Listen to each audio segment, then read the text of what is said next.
Welcome, everybody, to the Narkis Bible Study in Jerusalem, which today is being brought to you from Holland, Michigan, where I live. I'm Lois Tverberg, and we are going to be studying when Jesus opened the eyes of a blind beggar. But before we do that, why don't we all pray together this afternoon or evening, or wherever you're at. Oh Lord,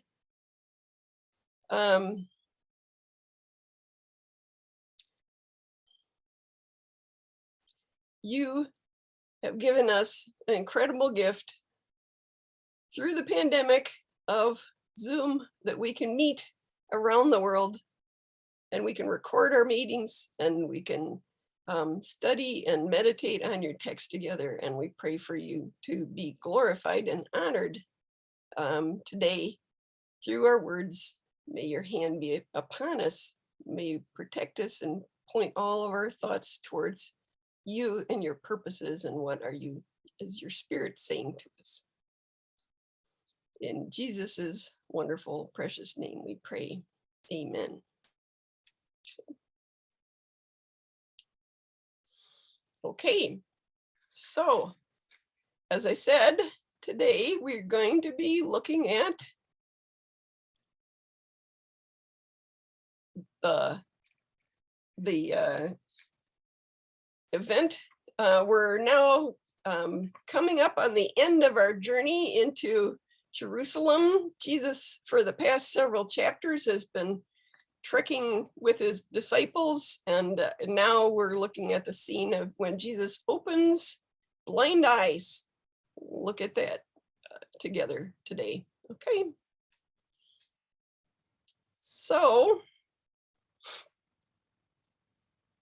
just to refresh your memory, if you don't have your Bibles open, let me put the text in front of you here and read it. Let's meditate on it all together. As he drew near to Jericho, a blind man was sitting by the roadside begging. And hearing a crowd go by, he inquired what this meant. They told him, Jesus of Nazareth is passing by. And he cried out, Jesus, Son of David, have mercy on me. And those who were in front rebuked him, telling him to be silent. But he cried out all the more, Son of David, have mercy on me. And Jesus stopped and commanded him to be brought to him. And when he came near, he asked him, what do you want me to do for you? And he said, Lord, let me recover my sight. And Jesus said to him, recover your sight. Your faith has made you well. And immediately he recovered his sight and followed him, glorifying God. And all the people, when they saw it, gave praise to God. Okay. Quite a scene. Must have been amazing. Okay. So, I'm sure you've heard or read this in the past, but let me share with you some of the questions that I brought to this as I was studying. And of course, we're always looking at context. First century is Jewishness, is first century reality, what's going on, and how does that help us understand and meditate on these things? Of course, we have some parallel texts. We have Mark's and Matthew's version, and Matthew actually has another story that sounds an awful lot like it. He has two stories like this. We'll see those later. We'll look at maybe how they can help us understand it. We, of course, like to look at the geography and the land and the scene and what was going on. And the surprising thing he says, this beggar out of the blue, surprisingly, this is the first time we've heard anybody call Jesus Son of David in the Gospel of Luke, but he shouts, Jesus, Son of David, have mercy on me. You're like, why? Or where did this come from? And why does he choose son of David as an epithet? Why is he using those words? That's a question. Okay. And then Jesus, after healing him, he says, literally, but you did not hear that in the passage I read before. It literally says, your faith has saved you. Okay, interesting. But we have heard this in other Bible studies that after Jesus heals somebody, he will say, your faith has saved you. Go your way. Often he didn't say that to this time, but once again, he says that. And then, of course, we hear about Jesus doing many healing miracles, but opening blind eyes is actually really important in his ministry. And we're going to look at that. And it's, you think of all the gospel writers when they're trying to tell this story, they have a choice, or I'm sure, as I can tell you as a writer, there's always a choice of what do you include and what don't you, and what things are the most key in terms of portraying the essential important truths. You can tell every single miracle he ever did, but then it just becomes a big long mass, and it's just confusing to people. And so they choose things that are key events that are going to shape people's perception and reveal the truth that they need to know. So there's reasons why, on this very last journey, as he's coming into Jerusalem, this event is somehow extra important, especially now. They're highlighted almost because this is his last week. He's journeying into Jerusalem, and I think that's part of it here. Okay. So, okay. So as we often do, we have to look at our maps. As all good Bible nerds do, they turn to the back of their Bibles and they look at the map section. And we remember that Jesus has been journeying all along here, gradually going down from the Sea of Galilee. You remember his disciples have a crabby encounter in Samaria, but then they keep going, and then he heals 10 lepers outside of a village. And that was right, I spoke about that just a few weeks ago, and it was right along here, which happens to be where Elijah and Elisha were, which is the last time that lepers were cleansed. And we talked about all those interesting things. You see all these scriptures going on. And so now he is, this is not uncommon for travelers to cross over and travel through Perea when they have hostile interactions with the people in Samaria. Okay. And so now he's finally coming up this valley into Jericho right down here, and he's just a few miles outside of Jerusalem. And this is the classic traveling journey. Probably there were a lot of people traveling right now because he's coming up for Passover. And so there's lots of people on the road now. He's probably got lots of people. And so right as he comes into Jericho, this will be the setting for several things going on. Parables about Herod, because Herod's palace is here, and Zacchaeus. It's good to notice that Jericho is the setting for a couple things that not just today, but probably in our Bible studies coming up. Okay.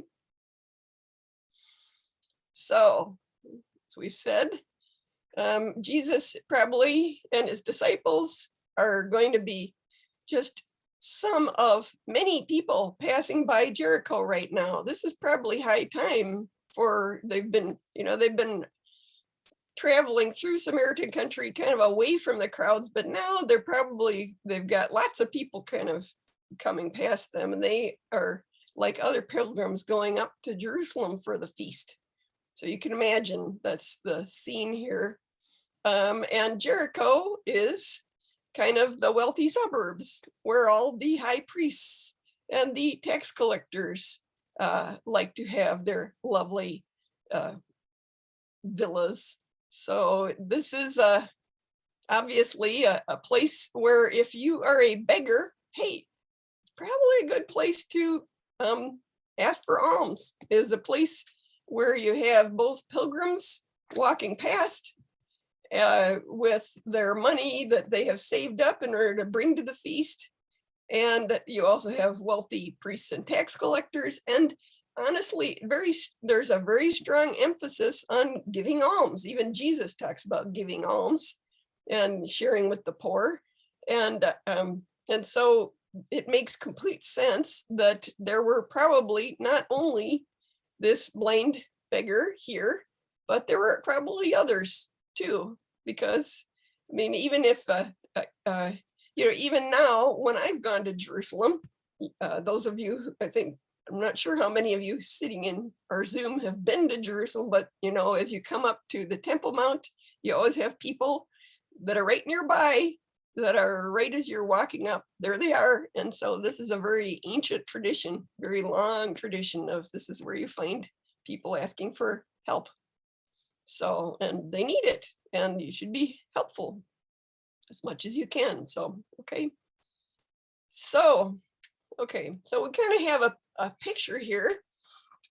And now I find that it's always helpful to look at the parallel texts. And so why not look a little bit at the parallel texts? Okay. Okay. There is one in Matthew and Mark, and there's a story in John that's kind of loosely related about Jesus healing blind man. We're going to talk about that at the end. But listen to Mark's version. He says, and they came to Jericho, and as he was leaving Jericho with his disciples and a great crowd, Bartimaeus, a blind beggar, the son of Timaeus, was sitting by the roadside. And when he heard that it was Jesus of Nazareth, he began to cry out and say, Jesus, son of David, have mercy on me. I didn't put the whole thing on there. Another thing is like, and he threw off his cloak and ran to him. Bartimaeus did. And then he heals him, and it's the same thing. Okay. And Matthew, and as they went out of Jericho, a great crowd followed him. And behold, there were two blind men sitting by the roadside. And when they heard that Jesus was passing by, they cried out, Lord, have mercy on us, son of David. Okay. What do we learn from some of these parallel texts, you folks? I'll point things out if you want to add them, but I'll just point them out. That's fine. One is that Mark has a name for him. He's Bartimaeus. And it's Bartimaeus is not just his first name, it's his name. And then Mark has to explain he's the son of Timaeus, which means Bartimaeus. He's trying to explain what the name, why you say that. So he's the son of Timaeus. Maybe the reason why Mark knows his name is because at the end, Bartimaeus not only regains his sight, he becomes a follower. And maybe the disciples, for the rest of their lives, they got to know Bartimaeus very well because he became one of their people. So I like just knowing that they can recall this wonderful episode and remember him by name and say, oh yeah, I remember that day. It was incredible. Okay. So that's one of the things we can learn by reading parallel texts, which is always interesting. Okay. Anybody notice anything else? I'll point it out. We're all correctly unmuted, remember? I know that's muted. It struck me that in all of them, more or less, as far as I can see, and in the Luke, you've got this same cry, Jesus, son of David, have mercy on me. And you pointed out it's the first time that Mhm. this son of David Yeah, name comes up in is used. And it's interesting that it's there in all three accounts. One says Jesus, one says Lord, but I think that's splitting hairs. right. That's right. Exactly. And we're going to look at that in a minute. That's exactly right. Exactly right. And a very tiny little detail that you probably don't even care about was that in Luke's version, Jesus is entering Jericho. And and in Mark and Matthew, he's leaving Jericho. Matthew So- also has two blind beggars, which Yeah. we don't have to worry about that one. I won't worry about that one right now. But it could be that there are several occasions mentioned. right, exactly. And Matthew actually has two versions of it. And so Matthew could have us. The only thing is that you can't really be telling several versions. The scene has been set that this is the final week and the final act as he's going into Jerusalem. And so you can't really just have several different times that this happened. It really only So happened once here. It could, And so, it could be a year earlier something similar happened. No, maybe every time he walks up, but let me give you another hypothesis.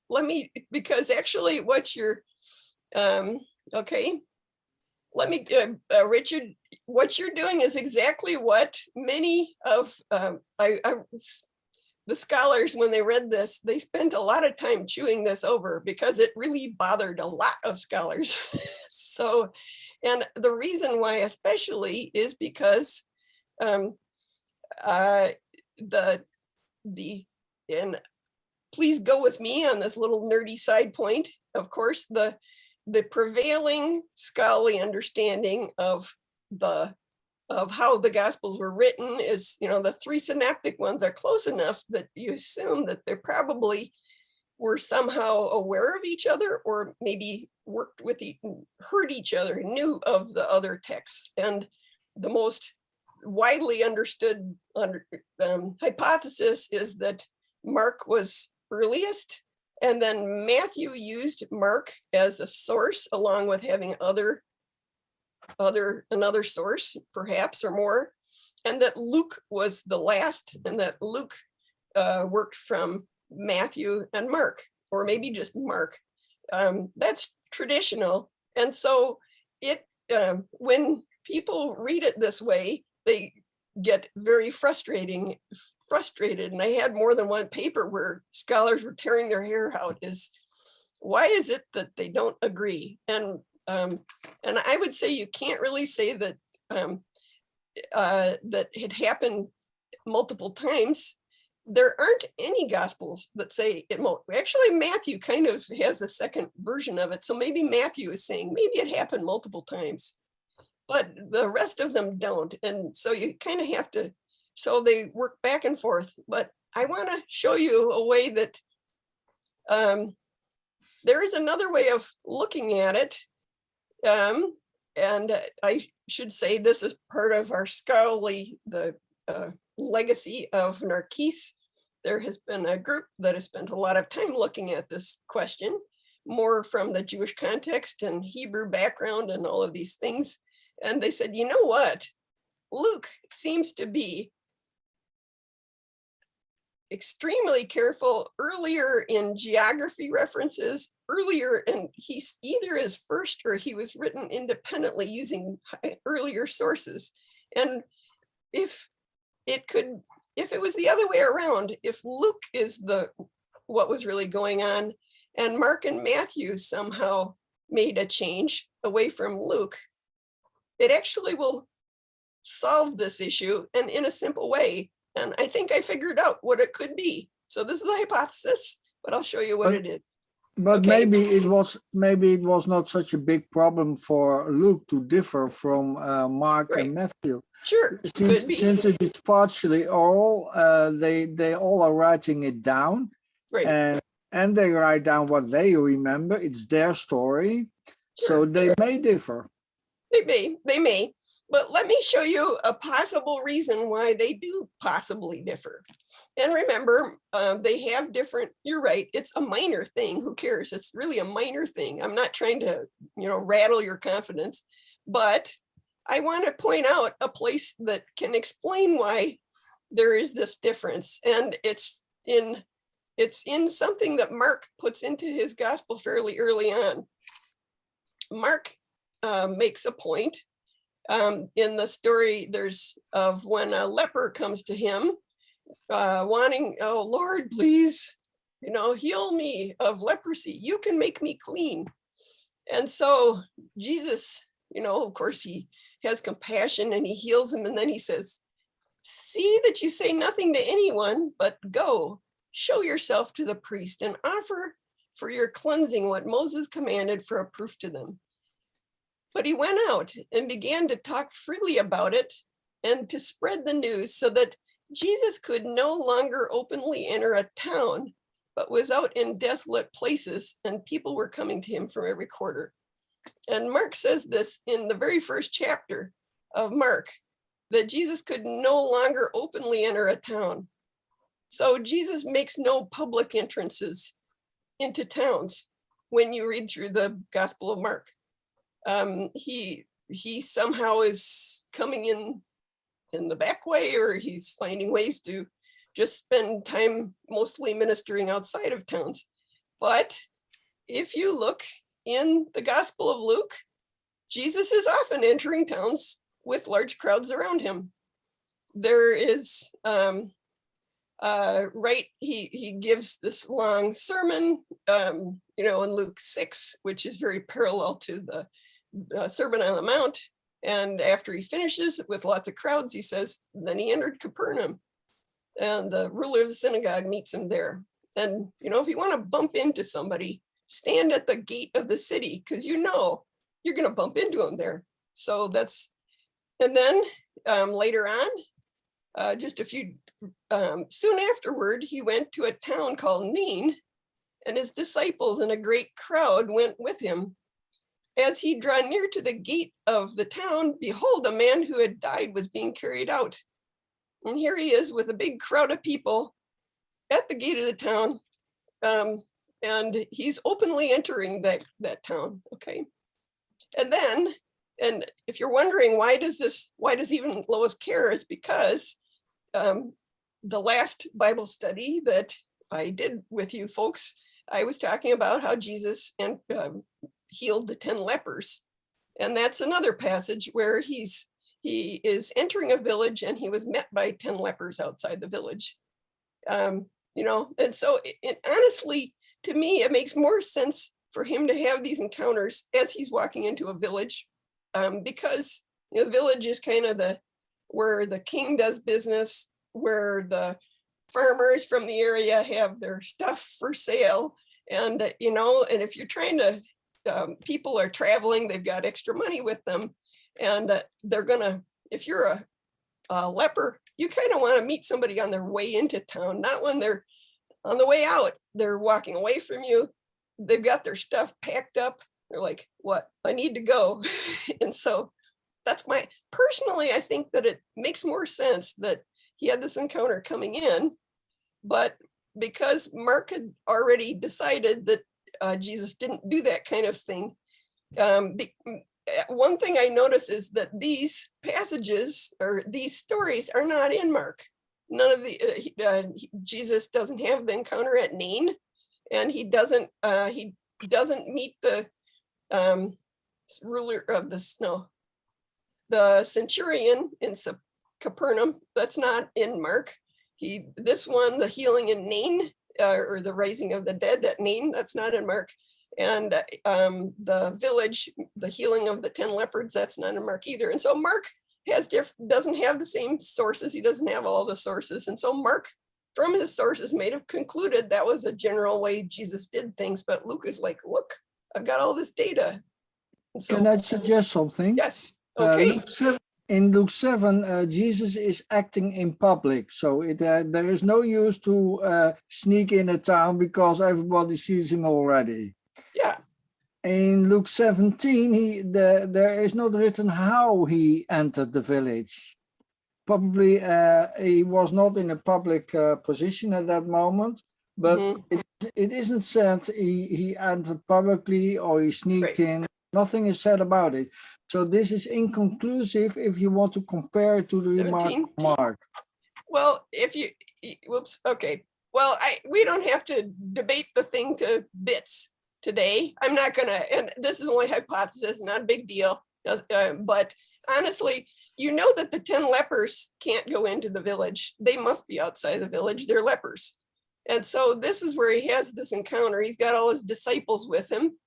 And so maybe it was a quiet time late at, and he still has this. So I'm not gonna, it's not a big deal. So it's not a big deal, but I think it's interesting. And so, and it makes sense that Luke would have different data, and perhaps Luke is more likely what was going on, and that Mark might have moved it because he assumed that Jesus doesn't enter towns publicly in front of people. Can I just say, Lois, that I think it's just an interesting way of waking us up to see there's a difference.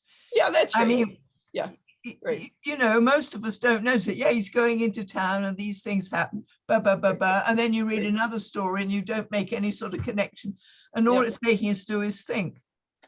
That's right. And honestly, this is a good thing. Exactly. It's edifying, even though it seems like kind of over focusing on a single detail. This is actually it.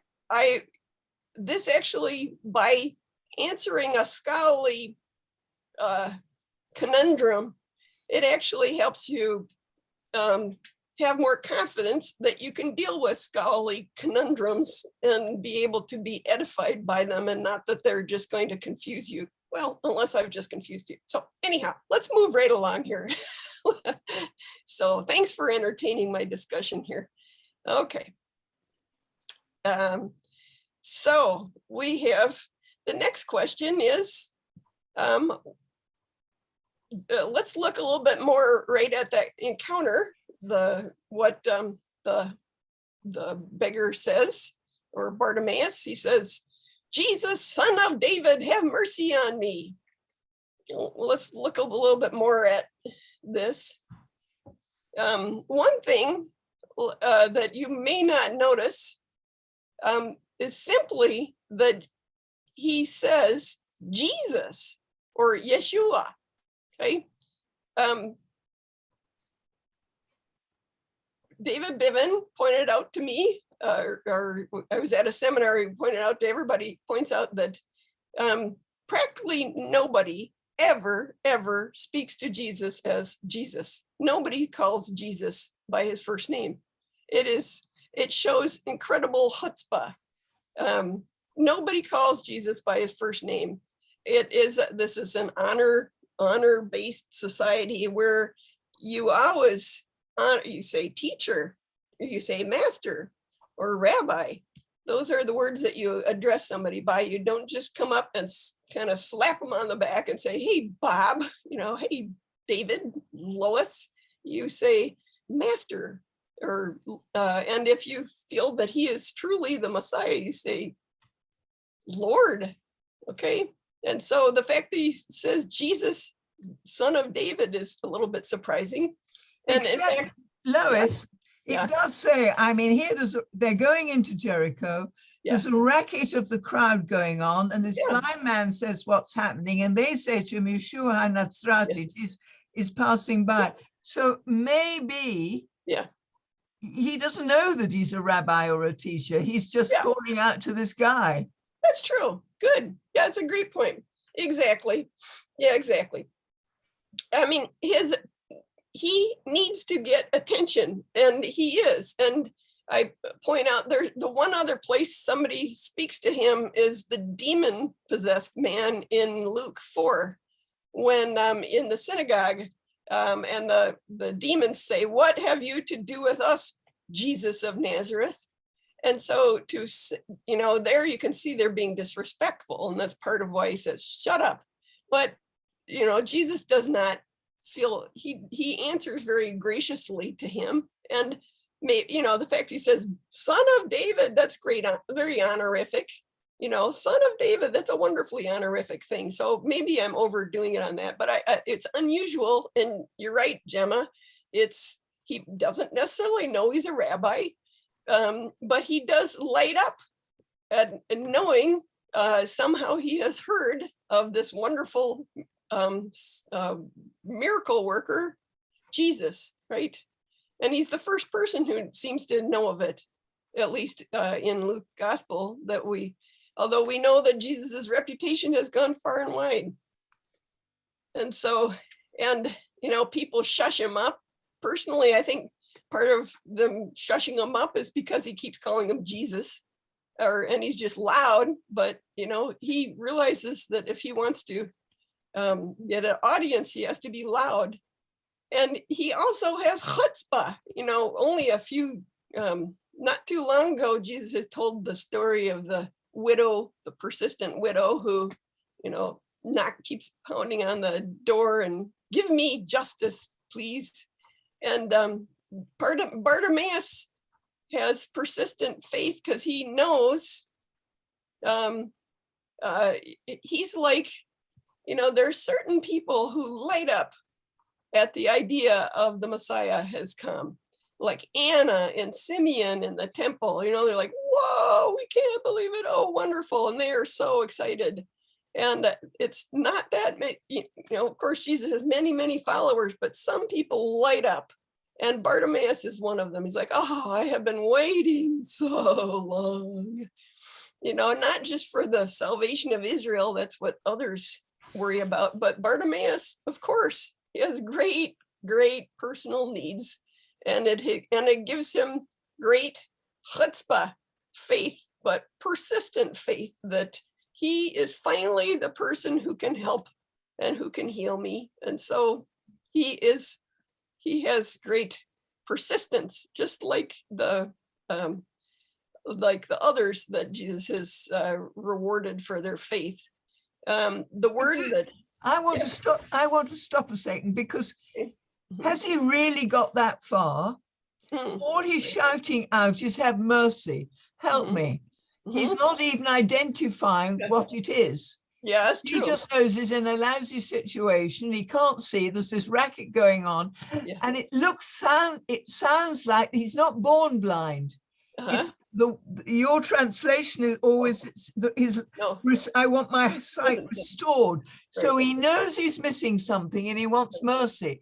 And it could be anybody who's passing by. Is Son of David identified automatically as messianic?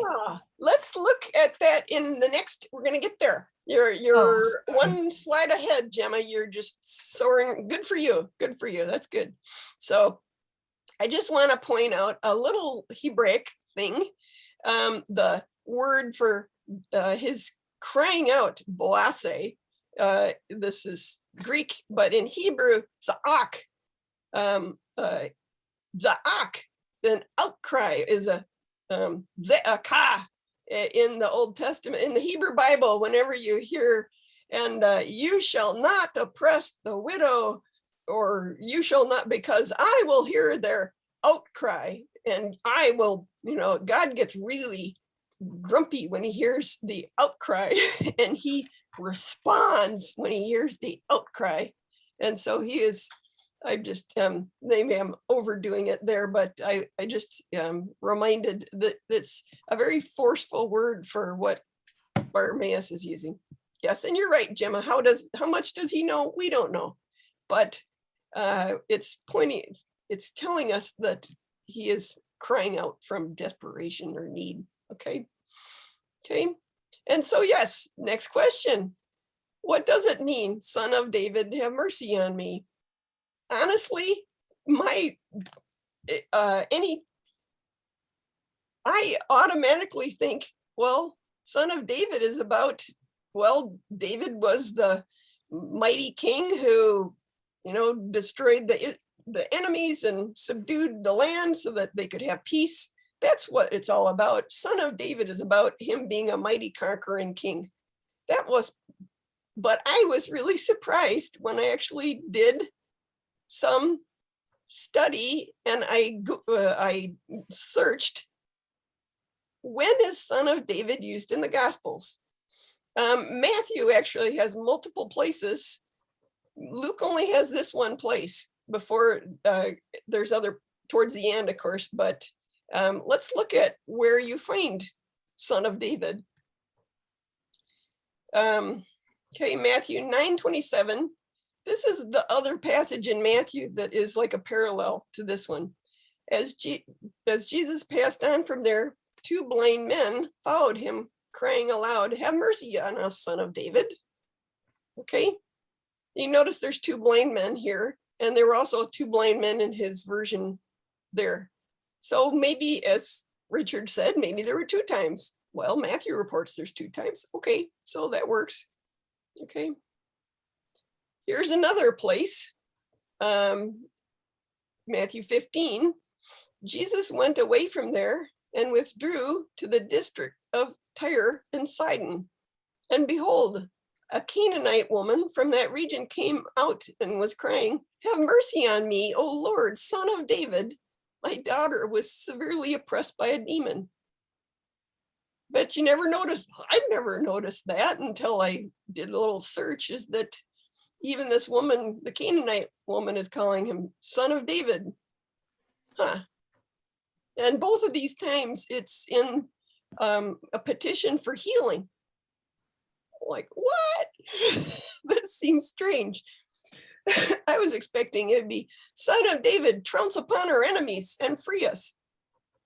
It's healing, both of these. And then look at the next couple.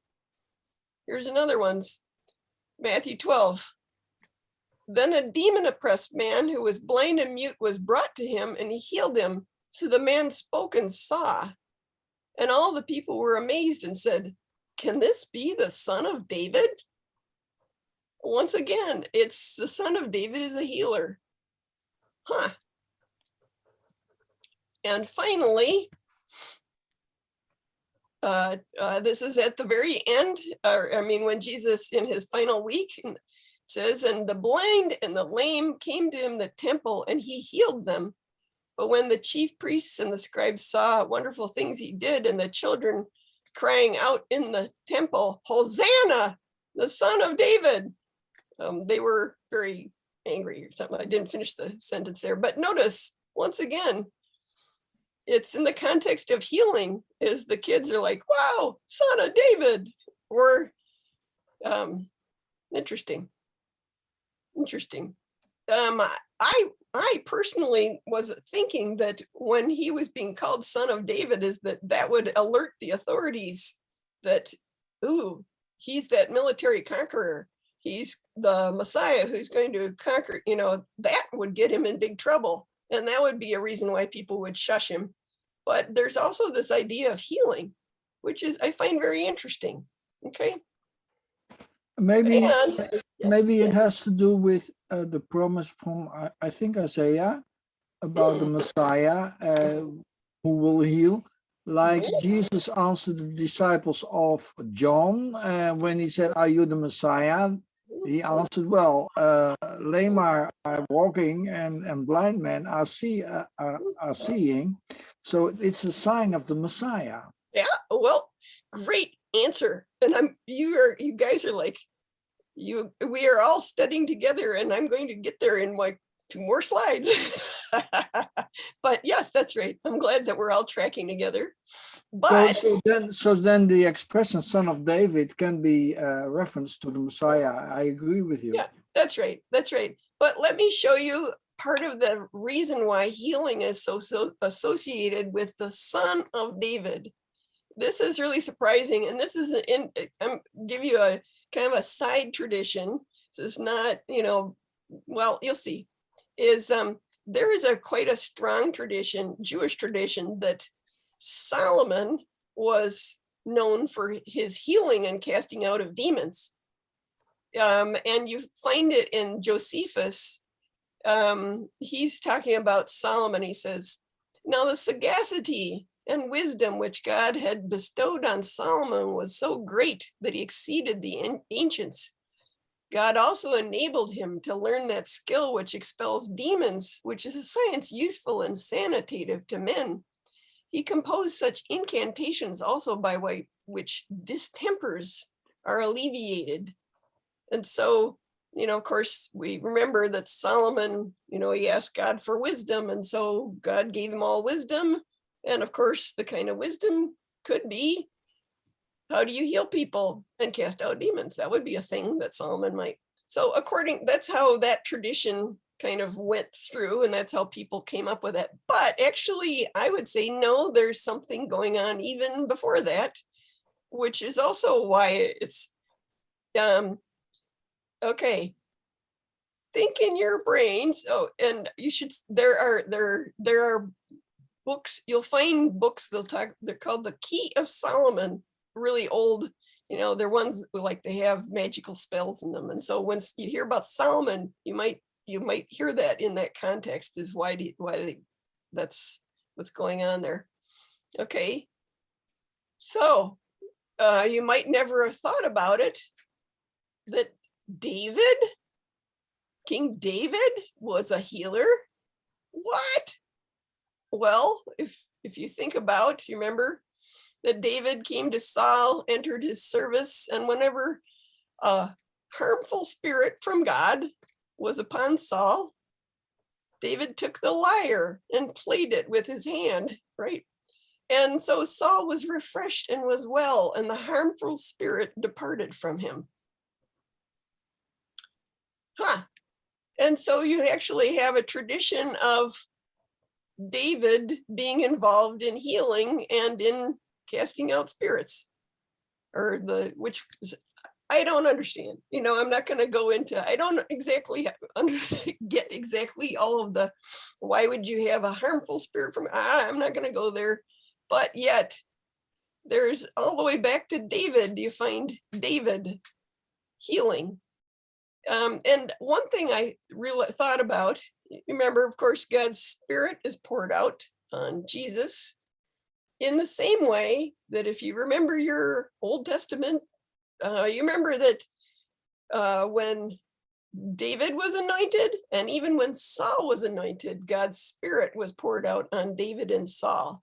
And so somehow David, the Spirit of God was healing through David, somehow Saul. Okay. And often when you'll say the Spirit came upon Jesus, the power of God came upon him, Jesus, to heal, it's often the Spirit is involved somehow. So I'm going to just suggest that maybe this is part of why when we hear Ben David being associated with healing, it's actually because there's this long tradition of the Spirit of God is when we expect, as you have said, Richard, is that the Messiah is going to heal.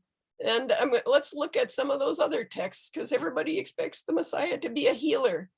And you wouldn't, if you didn't know about this, you might say, no, the Messiah is just supposed to wage the war. But no, it's actually, there's a lot of things where you hear, even when Jesus in Luke 4, when he stands up in Nazareth at the synagogue, he says, the Spirit of the Lord is upon me because he has anointed me, Moshiached me, to proclaim good news to the poor. He has sent me to proclaim liberty to the captives, recovery of sight to the blind, to set at liberty to those who are oppressed, to proclaim the year of God's favor, Lord's favor. Bartimaeus is the poor, of course, and recovery of sight to the blind. You see it both places here. Okay. Should say, yeah, we'll get there in a minute. Okay. And as I think Richard had mentioned, remember when John's disciples came to him and said, Jesus, are you the one who is to come? Or should we look for someone else? And it says, in that hour, he had healed many people of diseases and plagues and evil spirits, and on many who were blind, he bestowed sight. And he answered them, go tell John what you see and hear. The blind received their sight, the lame walk, lepers are cleansed, and the dead live here, and the dead are raised, and the poor have good news preached to them. And healing is right at the top of the list. Obviously, healing is what they're expecting for the Messiah, even though we wouldn't quite have guessed. I wouldn't have guessed that if I didn't know that. Although I'm going to show you some more things going on in the prophecy that probably are going on here. Hang on. Okay. So let me just hang on. It's interesting that the the recovery of sight to the blind keeps being echoed, and I keep thinking of Isaiah 6, where Isaiah's told to go to a people who've got eyes that don't see and ears that don't hear. And you're talking about this incident being an incident before he goes up to Jerusalem, and it looks like it's so important that people really do begin to see. That's right. Very good. You thank you, Gemma. The Lord gave you those words because I needed you to say that right then. You do also have this motif of seeing or being blind when Jesus tells parables, and it says so that they see and do not see and hear. And it's allusion back to Isaiah 6, where God is commissioning Isaiah. And you'd think, and you know, if I was imagine that you have this vision that God's telling me to be a prophet, like, wow, I'm so important. I'm going to say great things God told me, and everybody's going to go, wow. And God says to him, no, you're going to harden their hearts and dull their eyes so that seeing, they will not see. And it's like, no matter how much truth I tell you to say to them, they're going to ignore and revile you and not listen to you. I hear it as very ironic. It's not that he's telling Isaiah, speak in weird parables that nobody will get so that nobody will understand it. Oh, no, exactly opposite. He's going to speak truth. And those who have open hearts, who need to, they have to be the open hearts, and they want to hear the truth. They're the ones who are going to respond. And it's not so much that they don't, that Jesus is speaking in code so that only the in folks know. No, it's about blindness. As Gemma pointed out, it's about being blind. And let me show you where it comes from in the prophets. So we're going to go back. Yes. I love the way it goes on, because here's Isaiah. He has this amazing vision. He says, Hineni, here am I, send me. And I mean, maybe we've all gone through this thing. And then God gives him, go and tell this people, hear without understanding, see without perceiving, hear with their ears, understand with their hearts. Their ears are heavy and their eyes are blind. And Isaiah's response is, how long, Lord? Yeah. And I love that. It really cheers me up, because so many are saying, we want Mashiach Akshav, let's have it now, the Lord is coming. And he's saying, no, you go on with the message that I've given you. And our response as humans is, how long, Lord? How long? How long? That's right. How long? How long? Adonai, how long? He answers, until the cities are laid waste and without inhabitants. Houses are without people, and the land is utterly desolate. A tenth will be saved, and so on. Yeah, that's good. Exactly. And let me show you yet another place where this is going on. Okay. And in a really important passage, well, you'll see how important it is. This, once again, we're still in Isaiah. And of course, you guys know there are several places where God speaks about the servant, his servant.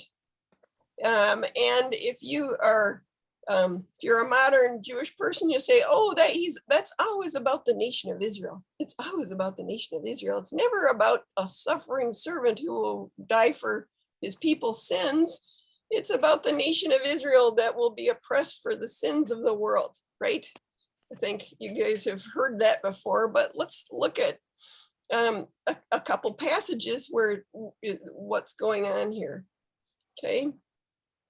Isaiah 42, we hear a little bit of it when Jesus is baptized, where, you know, the cloud, the heavens part and the dove comes down, and God says, "This is my son who I love, in whom my soul delights." That's what he's saying. And it's a quote, allusion to Isaiah 42. "Behold my servant whom I uphold, my chosen in whom my soul delights. I have put my spirit upon him like a king, like the other kings," right? "He will bring forth justice to the nations." And then a couple lines down, "I am the Lord, I have called you in righteousness. I will take you by the hand and keep you. I will give you as a covenant for the people, a light for the nations, to open the blind eyes that are blind, to bring out the prisoners from the dungeon, from the prison, those who sit in darkness." Okay, look at that. This anointed servant of God is going to open eyes that are blind. And these three lines here are kind of a parallelism, because when you, it's to open eyes that are blind can actually refer to when you open, when somebody comes out of a prison, because they, you know, prisons were dungeons back then. They didn't have light bulbs, and so they sat in darkness. So he liberates his people from the dungeons that they have gotten stuck in. And actually, somewhat, there's an allusion, we can look at a long time from now, and we actually heard it when we were doing the triennial cycle, more, is that often opening the eyes of the blind hints at the resurrection of the dead. Obviously, dead people have closed eyes, and when you open their eyes, they come back to life, part of the, and so, okay, but that's a very messianic picture there. And if you're a modern Jewish person, you say, "Oh, but that's about the nation of Israel. You know, we're a light for the nations." And in some sense, you could kind of, that's what they're supposed to be, as the servant of God. Okay, and we're still in Isaiah 42, but let me show you what is going to happen in a few more verses. Keep going here. Listen to this. So before you lose that, Yes. It's actually both, isn't it? Because it's a light to the nations, which you can talk about Israel, or you can use it generically if you wish to.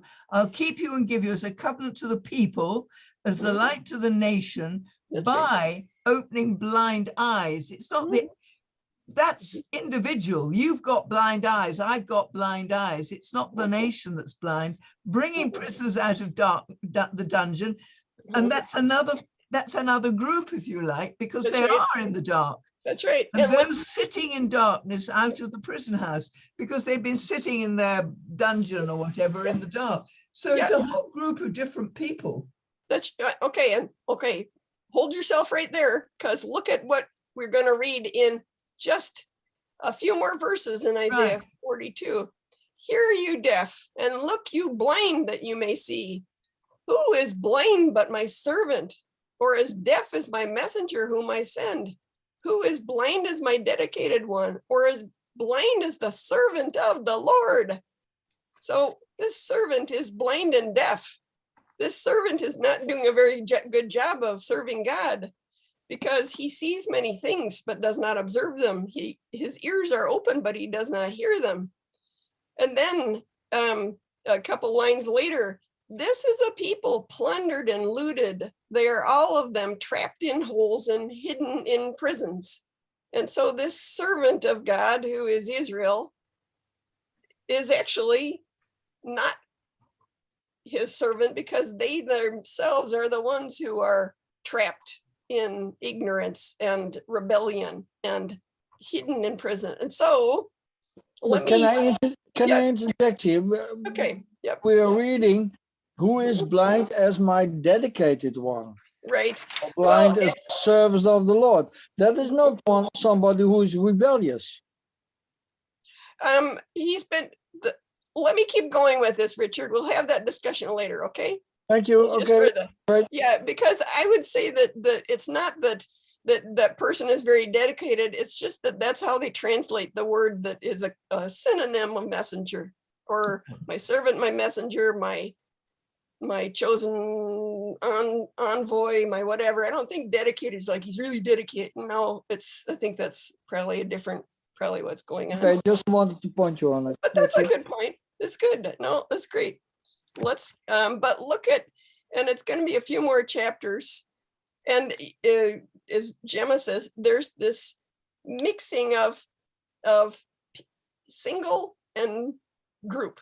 Of even in this passage right here, you have my servant is blind, and then this people are plundered and looted. And so you've gone back and forth between single and, but look at this. Now this servant says, and it talks about this hidden servant of God who's been hidden in his quiver like an arrow. The Lord says, he who formed me from the womb to be a servant, to bring Jacob back to him, that Israel might be gathered to him. So this servant can't be Israel or Jacob. It has to be the individual servant whose job it is to bring God's people back to him. Okay. And this servant says, it is too light a thing that you should be my servant to raise up the tribes of Jacob and to bring back the preserved of Israel. I will make you as a light for the nations, that my salvation will reach to the ends of the earth. And so you've got the servant, the people that is not doing so well, and you've got this servant who is now this one who his job is to bring Jacob back to him and gather Israel, to raise up the tribes of Israel and bring back. You absolutely can say this is definitely a servant who is not Israel, because the servant's job is to bring back Israel. Okay. So you're saying here in 49, it's very clearly Messiah. Yeah, exactly. Yeah. It is now the messianic king who, a king represents his people to God. When you speak of the king, you speak of him as his identity. He represents, that's very strong in ancient world, is that the Pharaoh is Egypt and Christ is Israel. And so in some way he overlaps with them, but he's going to redeem them, of course.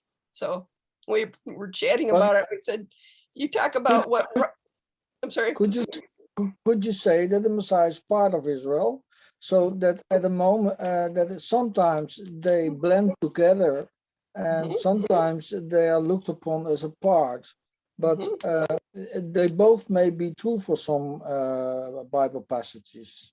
That's that right. Both explanations can be true, and in some passages you have to make a choice, but not everywhere.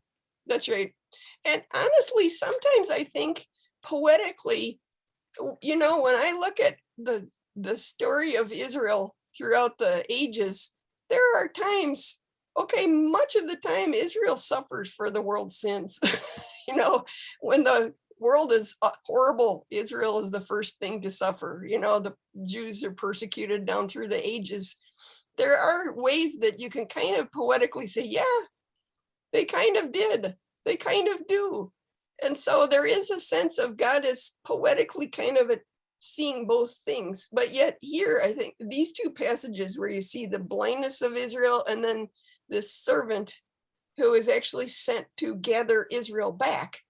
Now it says there is no way that the servant of Isaiah is Israel only.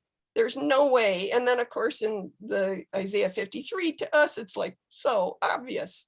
So you guys can spend a little time looking at that. But I now have not just one, but two really good Jewish scholarly references where they're saying, absolutely, we should not be reading Isaiah, the Isaiah servant, as being only about the nation. That was a very late idea that came along. It was like Rashi back about 1000 AD where he was very strident. And of course, that was after the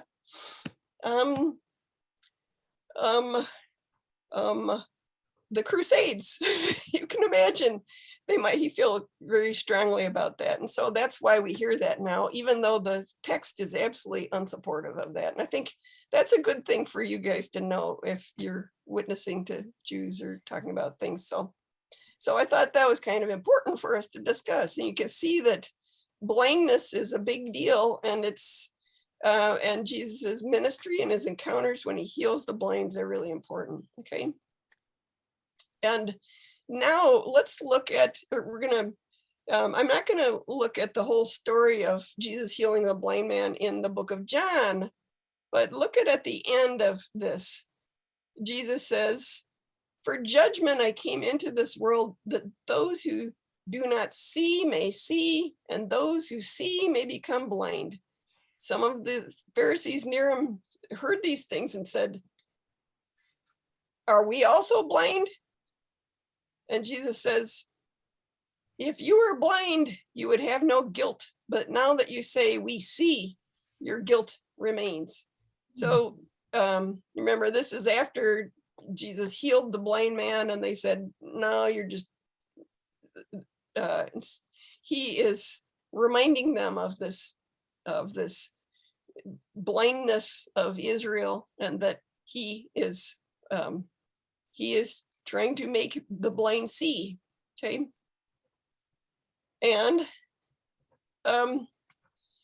we're going to look in just a few. I'm going to point out one other place where in Luke you have some of the same thing going on. And once again, it's coming from Isaiah. We, of course, are in Jericho right now. And in another chapter or so, you're going to remember him entering the city on the donkey, with great acclaim, but he weeps over the city and he says, "Would that you know, even you had known on this day the things that make for peace, but now they are hidden from your eyes." Let's look at what he just said. The things that make for peace that are hidden from your eyes. Hint, hint, Luke 19 and 20, the rest of Luke is just full to overflowing of Jesus quoting out of his scriptures. And look at, what we're going to look at is this passage right here, the things that make for peace. Anybody know where that comes from? I'll give you a hint. Isaiah 59. The way of peace they do not know, and there is no justice in their paths. They have made their roads crooked, and no one treads on them, knows peace. Therefore, justice is far from us, and righteousness does not overtake us. We hope for light, but behold, darkness, and for brightness, but we walk in gloom. We grope for the wall like the blind. We grope like those who have no eyes. We stumble at noon, as in the twilight. Among those in full vigor, we are like dead men. You see this incredible portrayal of Isaiah and his nation feeling their blindness and the darkness of their desperation and their need for light from God. And that's what Jesus is bringing in his ministry, but yet many people will not see the light. And so we have this kind of tragic emphasis too, and we realize that's part of why he's using this motif. So there's kind of I have mixed feelings about that it is both a revealing of Jesus heals many people's eyes and allows them to see the truth, but many people say no, right? So with that, let me I think you have realized here that opening blind eyes is incredibly prophetic. It's just oozing with biblical significance. There are people like Anna and Simeon and that just light up when they hear the Messiah has come. God has come to save his people, but some, and Bartimaeus is one of them, but some are deliberately blind and they can see it right in front of them. And they're like, no, no, no. Doesn't matter how clear it is, they're not gonna see it right in front of them. And very surprisingly, I would have thought that Son of David would have come up in places where people said, hey, let's start a war. You're the Son of David, go start a war. But instead, we find that Son of David keeps coming up when people want to be healed. And there's actually a tradition, Jewish tradition about the Son of David and his healing. So I found that fascinating. And one thing we can just learn, we've been talking about it all along, is this pushiness. The Lord loves pushy people. The blind man has chutzpah he realizes that this figure passing by him is of great importance. And ultimately, happily, is that this, we realize that the blind man, of course, he could have just been, man, I need to see. Once I get my vision, then I'm done. But no, the blind man ultimately becomes a follower of Christ. And so we know his name, Bartimaeus. Praise God. I think that definitely shows that he had faith, not just faith in being able to recover his sight, not faith in, wow, I bet he can do a miracle for me, but faith that he ultimately is the Son of God who has come to redeem his people and me even too. So that's, I think, a good thing. So with that, I'm going to end our recording.